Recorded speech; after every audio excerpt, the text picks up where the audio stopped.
I didn't know it yet, but the night I stopped feeling comfortable in my own kitchen was the moment something important cracked. Not loudly. Not in a way you could point to and say, that's it. That's where it went wrong. It was quieter than that. It felt like a small shift in the air, like realizing the room had gone cold only after you'd already been shivering for a while. At the time, I was sharing a place with someone I'd known since college. Not a close friend, not an enemy, just one of those people who drift into your life because it makes sense on paper. We both needed a place to live, we both pay rent on time, and we both knew how to stay out of each other's way. Or at least, that's what I thought we were doing. He was the kind of person who could always explain himself. That's important. He never raised his voice. He never outright insulted me. Everything he said came wrapped in a smile, or a laugh, or that casual tone people use when they want plausible deniability. If anyone had asked, he would have said we got along fine. The thing is, his words always landed on me. It started small. Comments you could almost convince yourself were nothing. If I was working from home and he walked past my desk, he'd say something like, "Must be nice to have such an easy job." He'd laugh right after, like that erased the sentence before it. If I asked him to wipe down the counter after cooking, he'd tilt his head and say, "Wow, you're really sensitive today." The first few times, I brushed it off. I told myself I was imagining things. I told myself this was just how he talked. I told myself not to be dramatic because that word has a way of sticking to you once someone uses it. But it didn't stop. It became a background noise in the apartment, like a low hum you couldn't turn off. He corrected how I cooked, standing too close and pointing at the pan. He corrected how I folded laundry, unfolding something I'd already finished just to show me a better way. He corrected how I parked, even though my car was perfectly within the lines. None of it was explosive. That was the problem. There was never a single moment big enough to justify a blow-up. Just a steady drip of little reminders that, in his mind, I was doing things wrong and he was doing me a favor by pointing it out. I started timing my movements around him, waiting until he left the room before making coffee, putting my headphones on even when I wasn't listening to anything, feeling a knot in my stomach every time I heard his keys at the door, like I was bracing for something without knowing what.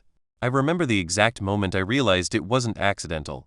We had a couple of people over one evening, just casual, sitting around the living room. Someone asked how it was living together, and before I could answer, he jumped in. "Oh, it's great," he said, laughing. "I've learned you have to be really patient. Some people are just particular." He looked at me when he said it. Just long enough. Everyone laughed politely. I smiled because that's what you do when you don't want to be the problem. But something in me went quiet. I felt this sudden clarity, like stepping back and seeing the shape of something that had been right in front of me the whole time. Later that week, I tried to talk to him. I planned it carefully. I kept my voice calm. I used neutral words. I didn't accuse. I just said that some of his comments made me feel dismissed and that I'd appreciate it if he could be more mindful. He didn't hesitate. He smiled, leaned back, and said, "I'm just honest. People should be tougher." He said it like it was a principle. Like it was something admirable. That sentence stuck with me in a way I didn't expect. Not because it hurt, exactly, but because it explained everything. It was the permission slip he'd given himself. If I reacted, I was sensitive. If I didn't, he was just being real. So I stopped reacting. Not in a dramatic way. Not with silence or coldness. I stayed pleasant. Calm. Almost curious. And I started taking him at his word. The next time he said, "You're being dramatic," I nodded and said, "Good to know." Then I opened the notes app on my phone and typed it out. Slowly. Where he could see. He blinked, confused, then laughed. "What are you doing?" "Just writing it down," I said. So I remembered. After that, whenever he made one of those comments, I treated it like useful feedback.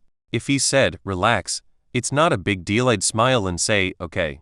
I'll remember that." If he corrected how I did something, I'd thank him for the honesty. At first, he didn't notice. Or maybe he did but didn't know what to make of it. The dynamic shifted in tiny ways. I stopped explaining myself. Stopped defending my choices.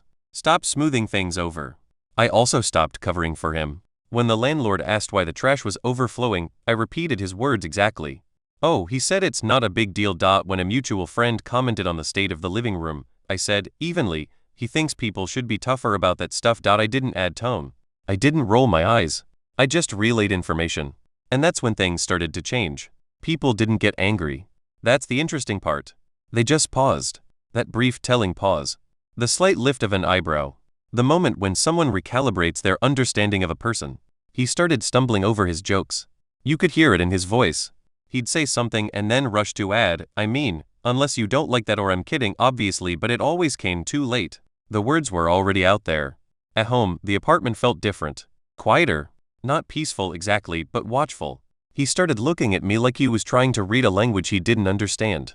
One night, after everyone else had gone to bed, he finally asked me what my problem was. "Why are you being so weird?" he said. "You're acting all passive-aggressive." I remember standing there, feeling strangely steady. I told him I wasn't.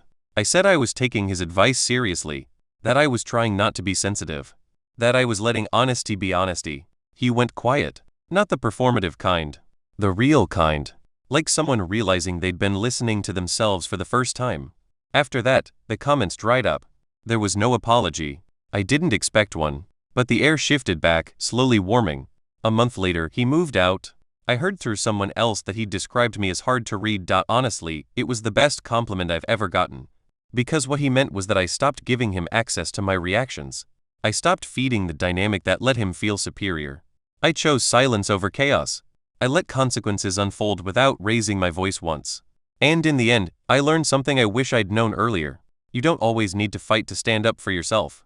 Sometimes, all you have to do is stop protecting someone from their own words and let the truth do the rest. The kitchen, though, remained a minefield. Even after he was gone, the ghost of his presence lingered in the chipped mugs and the scratched countertop. I'd stand there, chopping vegetables, and feel that phantom correction on my shoulder, that invisible hand guiding the knife.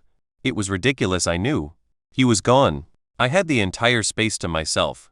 Yet, the simple act of cooking felt tainted, like I was performing for an audience that no longer existed. I tried to reclaim it.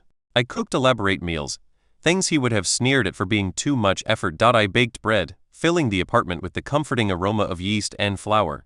I even rearranged the cabinets, putting my favorite spices within easy reach. But nothing seemed to work. The unease remained, a subtle undercurrent to every meal. Then, one day, I was making a simple tomato sauce. Nothing fancy, just tomatoes, garlic, basil, and a little olive oil. As I stirred the sauce, I remembered him standing behind me, sniffing loudly and declaring that I was using too much garlic. I'd automatically reached for a spoon to scoop some out, but he'd stopped me, grabbing my wrist with surprising force.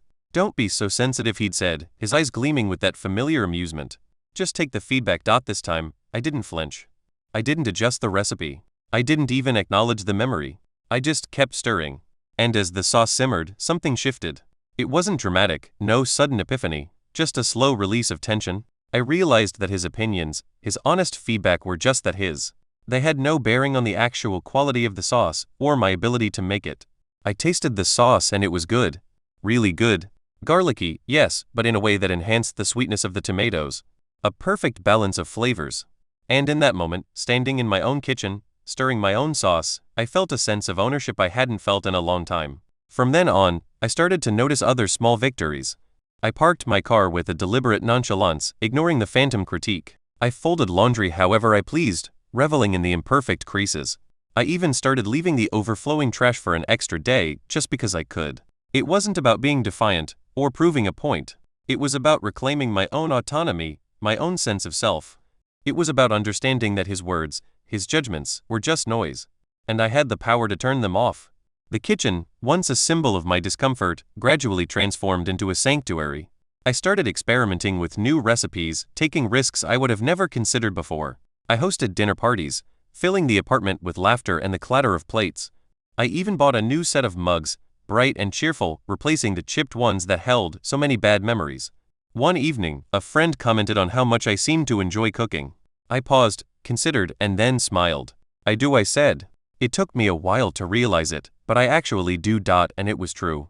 I'd stopped cooking for him, stopped cooking for anyone. I was cooking for myself. And that made all the difference.